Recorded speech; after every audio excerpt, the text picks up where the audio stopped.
Bismillahirrahmanirrahim. Assalamu alaikum. My name is Hassan and today we are going to generate video using FlexClip.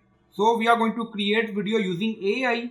Before starting work, it's my request, please subscribe my channel. Thank you. Now back to our work.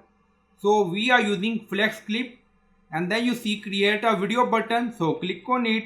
Now you see multiple option and then you see magic tool and then you see AI video creator. So click on it and then you see AI text to full video, generate script with AI. So you can add. Now you see describe the video you want to generate and then click on generate.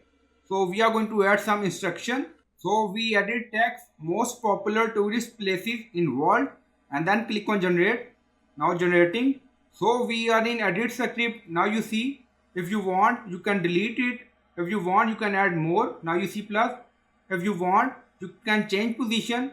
If you want you can edit it. Now you see click on it.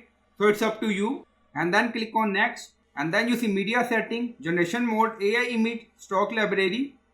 So you can select according to requirement. So we select AI image. Now you see media source and then you see ratio. So you can select ratio. So we select 16:9 and then you see video setting, voice setting, language, English. Now you see multiple language we have. Now you see voice, male, female.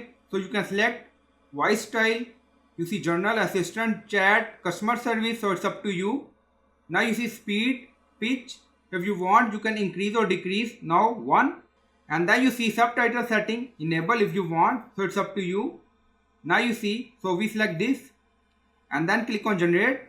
Now generating. So this is our AI video generating using FlexClip. So this is our subtitle voice. So this is our voice. This is our image. This is our music. If you want you can delete it. So it's up to you. So you can delete like this. Right click on it and then click on delete. So it's up to you. Now you see multiple option inside motion, edit. Now we are going to export. So click on it. Now you see video resolution 720, frame rate, quality. You see multiple option and then click on export. Now rendering. Now you see download done. So I hope you like this video. Please like, comment, share, subscribe. Thank you for watching.